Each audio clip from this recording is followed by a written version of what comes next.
Welcome to Quiet House.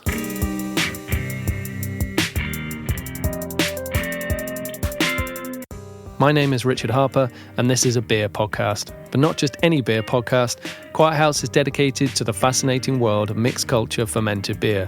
We'll focus mainly on the UK, but may venture further afield to places that have inspired or been inspired by the UK. Quiet House will be featuring interviews and discussions with beer producers, roundtables and tastings, chats with retailers who sell mixed ferm beer, and pretty much anyone else who enjoys it.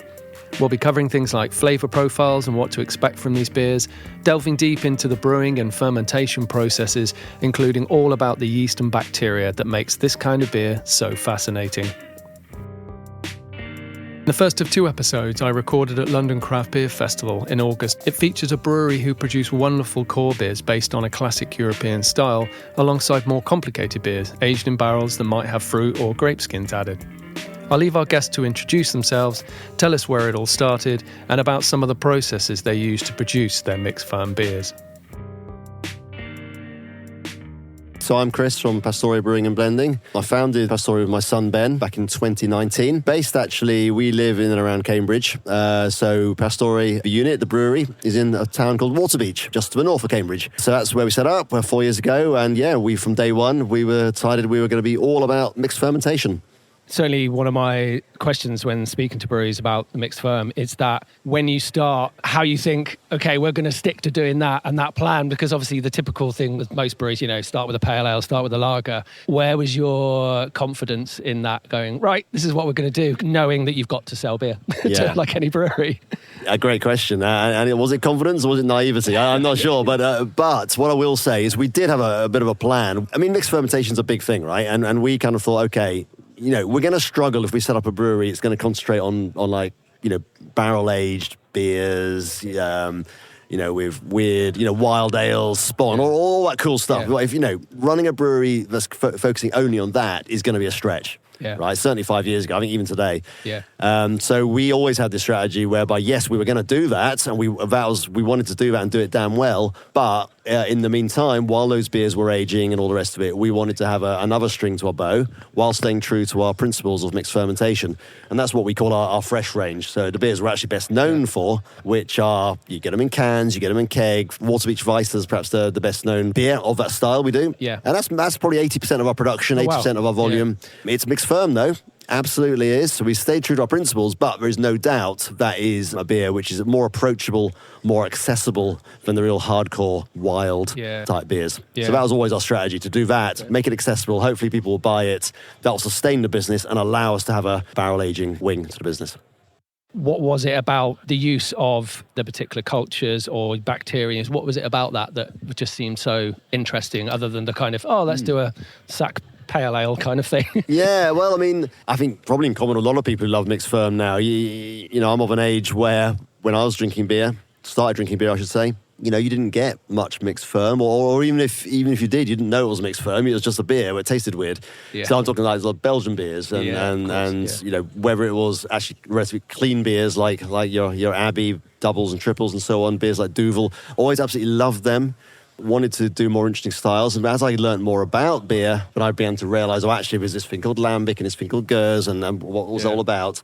So I already had that kind of background in me, and that was what I was passionate about. So it was always a case of, I would love to start doing this in the UK. Yeah. What really triggered us, I think, to start up Pastore was a kind of the combination of that background that I had with old world Belgian mixed fermentation, and then Ben, my son, who was growing up in a new era, he was going out drinking and trying the new wave of particularly American craft beer. We're talking about 10 years ago now, and coming back and saying, wow, these American breweries, look what they're doing. They're doing sour beers, but are different from the Belgian stuff, right? And they're new and interesting and funky and all the rest of it, right? Yeah. But actually, when we thought, okay, well, that's amazing. If these guys are doing cool stuff and they're getting some success in North America, surely there's going to be a market and an appetite for that in the UK and Europe. And that was really what gave us the prod. So let's try and get in early on this and try and do that in the UK. Was there other brewery like the UK brewers? Because obviously there was obviously a small amount of breweries that were doing similar, not necessarily a similar thing, but looking at other culture to yeast bacteria. I mean, obviously people like Burning Sky and people that have been doing all the time. Did those sort of breweries help a little bit going, well, if they're obviously a brewery that does a lot of the kind of cleaner beers, and cask are famous for their cask beers as well. But was there a bit, going back to kind of the confidence thing from that as well? We've got a brewery that have been doing it, seem to be kind of doing okay.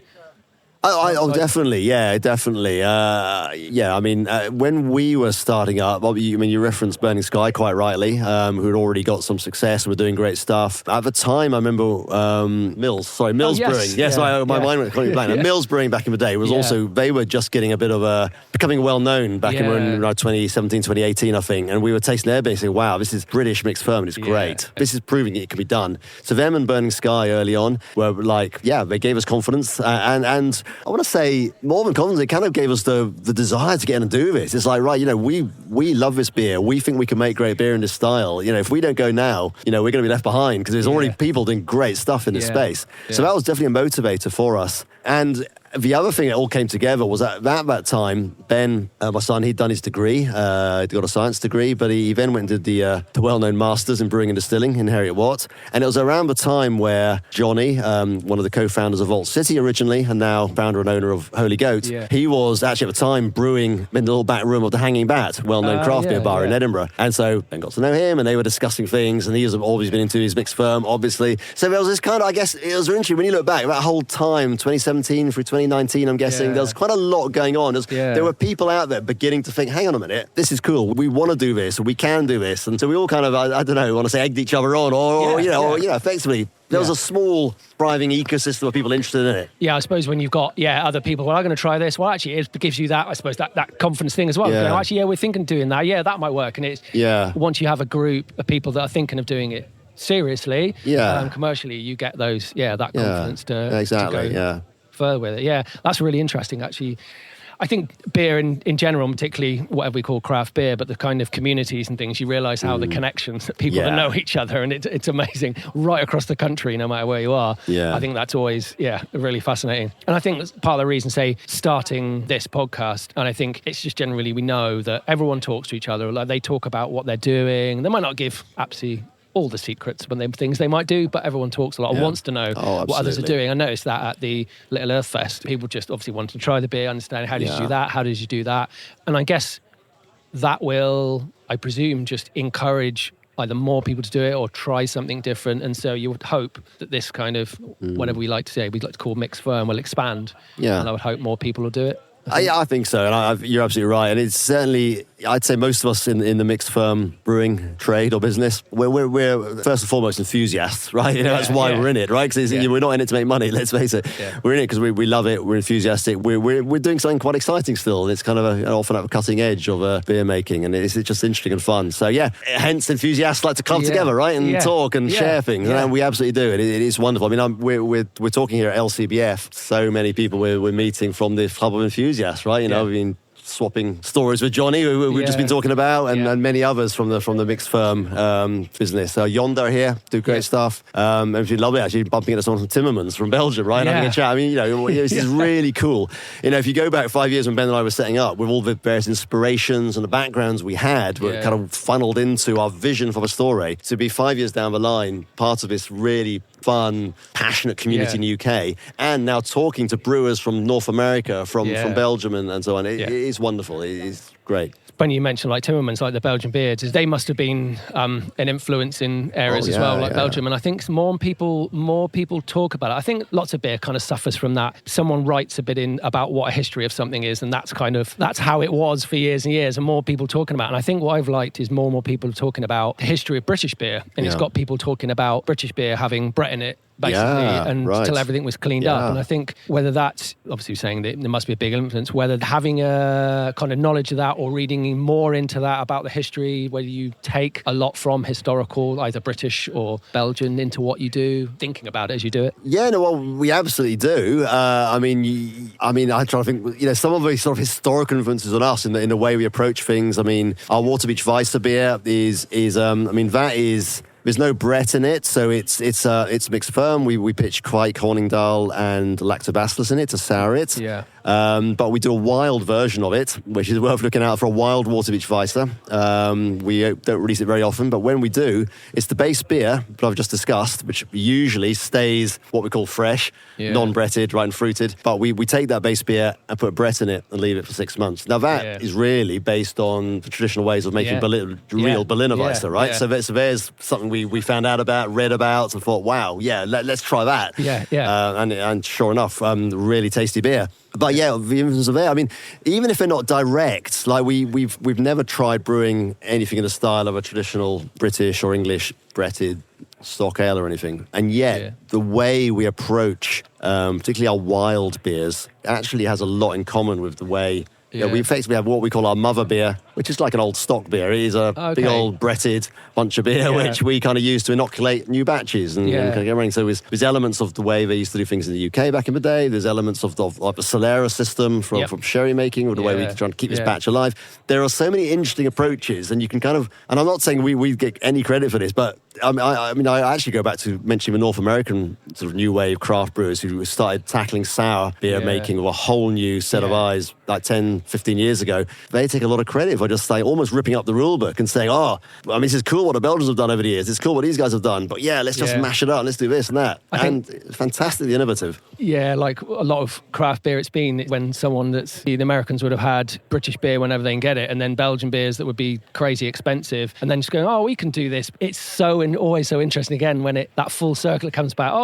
As lots of people are influenced by, even Johnny from Mills, when I spoke to him saying the influenced by Jolly Pumpkin and stuff like that. Yeah, absolutely. That circle that comes back when you think, but the beers, someone like, obviously the types of beers that Mills do are basically so similar to not very far away in Belgium that they've been doing for 100 years, and it's just so interesting. It is interesting, isn't it? No, it's funny you mention Jolly Pumpkin, because I mean that's one of the beers the American sour producers that definitely influenced us early on. So that's very interesting here that Johnny and Mills had the same influence. But this whole full circle thing, you're absolutely right. I mean, but one I always like to think of is when British craft brewers started making modern style IPAs. I don't know when it was, 10 years ago, maybe a bit less. How that was effectively a British copy of an American copy of a British beer, and it's just nuts. Brilliant, but brilliant, right? I think that's what makes it fascinating. It's not as if it's not a snobbery thing of going, how can they do that sort of thing? And it's like, talking about Orval and stuff like that, going, you're the Belgian version of a British thing. It's so fascinating.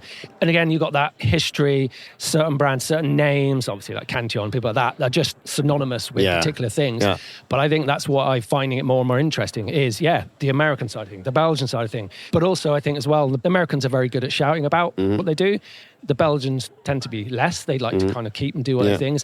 And the British, it seems, they're kind of somewhere caught in the middle. That we don't shout too much, but we do sometimes shout. And hopefully more that we are looking at our history as well. And I think as more and more people and blogs and things, people talking about beer, that they are talking about historical beers.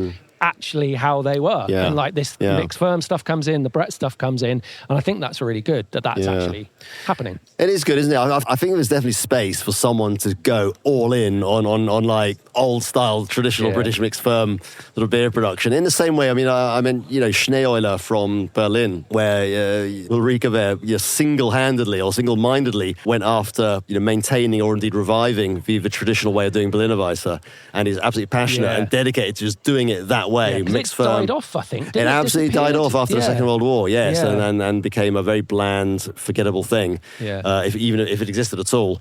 But she really said, no, I'm going to go back to find out how they used to do it, and I'm going to recreate that, and that's going to be my business. And I think there's space for someone equally bloody-minded and passionate to do the same for British here. I guess it's maybe Hockle. Ales up in Scotland. Yeah, very good. Very hot on his history of things and trying to do that thing of stock ales, and some of those I've had that have been really good, and that kind of, it's just a really good base beer. It's making an amazing pale ale, and let's stick it in a barrel for creating those Bretts. And I think stuff like that in the last 5 years, the breadth of beers that are appearing now in the UK, particularly UK beers, and reason why I wanted to do this and try and do it now, because it seems, I would hope, only get more and more. I mean, thinking like obviously being here and people drinking the beers, that it's not necessarily that it will have a mass appeal. It must obviously I would presume help being in a place like this because they're not paying for the beer. They can just choose to try something. Yeah. It must be really good to see like people being surprised or going, oh, I thought this was going to be some funky, really sour thing that takes the enamel off my teeth kind of thing, and lots of people being surprised. Yeah, you definitely get that, and it is nice. To what extent that sticks, I don't know. Yeah. But yeah, maybe it does. It's all part of getting people trying new things, having that experience, and even if they don't particularly remember it. Yeah, I suppose there needs to be more of it out there, and actually that when they go to a beer shop or somewhere else and go, oh, and it triggers their memory of go, oh, I remember I had that beer. I'll try one of those. Yeah. And that's what you want, is people to be able to try it more. And I think so. And one thing I love about the British public, beer drinking public, I mean, they can be maddeningly conservative in many ways, and yet, I always find people very open to trying new things. When it's there. Exactly. They won't go looking for it necessarily. No, people like to be safe with this a lot of times. People sometimes just buy what they like, what they know, and that's probably true the world over. Yeah. I mean, I have to say though, I've done some incredibly rewarding Meet the Brewer events or Tap Taker events in bars around the country, and you get some where you go where you kind of know you're going to have a very receptive audience, right? Yeah, these are people who know their mixed ferm or whatever it might be, and so you know it's going to go down well. And you're kind of preaching to the converted almost, right? And that's good. And they're always fun because you've got very knowledgeable people and you have great conversations. But the ones I really love are where you get somewhere, either some or even all of the audience don't really know what they're there for. They've just kind of... The language has to change. Yeah, but it's wonderful because I've been blown away by a couple of things I've done. Particularly, I did one in Gateshead recently where some of the people there clearly had never had a sour beer, let alone a full-on complex mixed ferm beer in their lives. But they were just loving it. They were asking great questions. They were so receptive to it, to what it was to experience. And that's just the best. And I think people do. We get really into stuff and do actually like trying new stuff. You can't imagine this kind of event with this many people 10 years ago. I mean, it's when things like, the Beavertown extravaganza things happen. And so, it's really good to see and actually do want to try things. Very easy to go home and go back to the kind of whatever things you normally buy in a supermarket. But where I say, the more events, the more stuff that's available, people will continue to try these things, and I think they will. I suppose whether you think as well, thinking about the beers, that because of the kind of beer, especially if the stuff that takes a bit longer, obviously price and things like that comes into it. It's thinking how and where we are at the moment. Is that part of the reason? Goes hand in hand with the business, starting like, say, a fresh range, something that's a bit easier to do, that is like saying becomes a large part of your turnover, so you have that base, but then being able to do some other things like I'm drinking here, or new ones that take a little bit longer time, be able to do that as well. So you spread yourself across different beers. That was our approach to trying to make a business that worked. We felt we couldn't make a business that would work purely based around a barrel program, so we decided to do something what we call a fresh range, 1 month from brew day to packaging and release. That's a business model that as long as people buy the beer, you can probably stay in a business on. I'm going to go back to the yeast and bacteria and things like that. I think because you mentioned the quicker, like the device that you do using a Kveik because of warm temp. Do you pitch that due to the temperature that you're able to pitch them at the same time, or is still it quite staggered in how you do it? No, we just liked the flavour profiles from Kveik and did some experimenting back in homebrew days and found it kind of played well with lactobacillus. So we thought we were going to go forward with that as our go-to culture for what we call our fresh range. And it really is as simple as that. We actually bring in most of our yeast cultures from the US. Okay, yeah. From a yeast wrangler, as he styles himself, called... Bootleg Biology in Nashville, Tennessee. It's great stuff. Does really good stuff, used by a lot of home brewers. But we bring in stuff from them. And when we're brewing a Waterbeach Weiser or one of our pastry sours, on brew day, we kind of transfer through to the FV at about 30 degrees and pitch it straight in. Yeah. And within hours, you've got a very vigorous fermentation. Wow. Yeah. So you're saying, like you were saying about your mother culture, so you have that constantly fed? Yeah, so the mother culture, as we refer to, is on the other side of brewery, the barrel program, the aged beers, the wild beers. So the mother culture started life, again, back in homebrew days, where we were just experimenting, right, with sour brewing and things. And we'd heard from reading, from our researches. There used to be a great podcast called The Sour Hour, you may recall. Yes. It was fantastic. Yeah. So we were listeners to that way back in the day. And we kind of thought it would be nice to make a kind of a mother culture type thing. So we literally brewed up 20 litres of wort one day, stuck it out in the garden, bit of gauze over the lid, stopped nasty things going in. But what we did want was the yeast to go in, wild yeast, right? And some did. It fermented. I think it took us 2 goes. I think the second go, we were actually happy. It tasted nice. Oh, okay. And we thought, okay, this is good. We've got something here. So we sealed it all up and kind of left it. And I can't remember now exactly the timeline, but certainly 6 or 9 months in, this is still homebrew days, right? It was tasting good. It was soured. It was quite mellow. And we thought, this is cool. This is nice and complex and interesting. So we were using that then in our homebrews for another 6 to 9 months after that, I think, with good results. And all this is around the time where we were thinking about starting up Pastore. And we said, right, we're going to use this. We're going to step this culture up and make this the foundation of our aged and wild beers. Oh, amazing. And I think that then leads on to, say, things I'm interested in, I tried at home. But on the home brewing side, it's the people that wanted to try it. And I'm saying, like we've said, obviously there's cultures that you can buy now in the UK that are either, the UK or from America.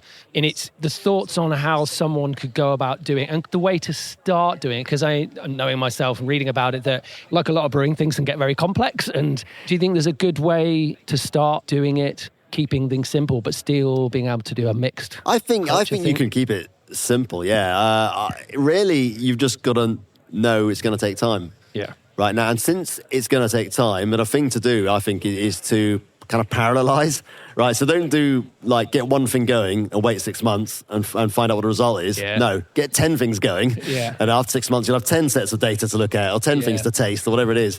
So we kind of did that. So for example, sort of thing we did early on when we were getting into mixed ferm homebrewing was we would brew up a batch, I don't know, 20, 30 litres, whatever it was. And we would subdivide it into smaller batches and we would try different strains of Brett in each, for example, right? Or we would play around. We'd do a primary fermentation on the whole batch with, Saison yeast. And then we'd subdivide it and try different Bretts on top. So you play around with things like that. And it doesn't have to be hard. You just have to be patient because, like I said, it will take 6 months before you really know whether it's good or not. But you build up an experience quickly. Oh, look, Klaus and I does this or gives me this flavour profile, and you start to understand it and begin to make your own choice about what's good and what's not. And it was having done a little bit of that as homebrewers that when we eventually captured our own wild yeast in our back garden in Cambridgeshire, that we felt we had enough knowledge and therefore confidence to say, this tastes good. Let's go with this. Yeah. Knowledge of that thing you understand as well always surprises everyone as well. So what you're brewing at the moment? Oh, something that's just been sat there for 9 months in the dark. Yeah. And people are like, what?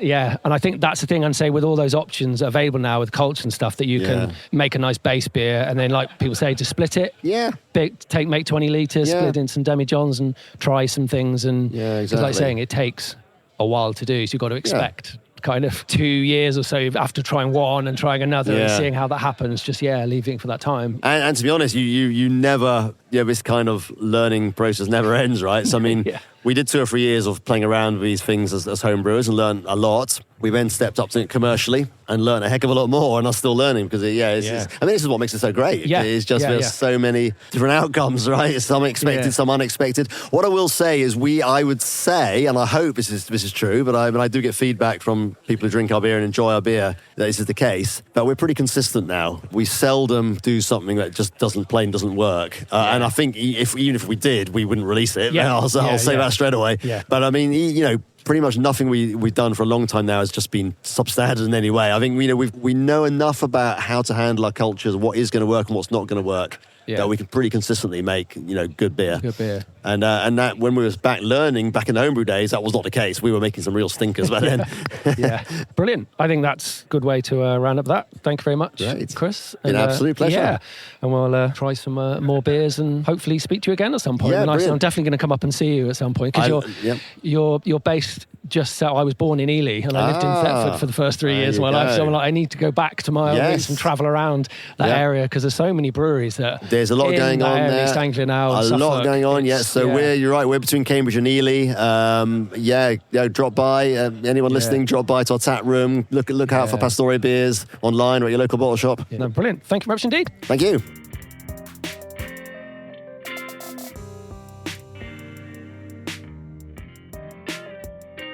Join me in episode 3 for my second chat from LCBF, where we find some interesting connections and similarities of that brewery's focus on beer production to Pastore. Make sure you follow us on Instagram at Quiet House Podcast for details of future episodes. Cheers.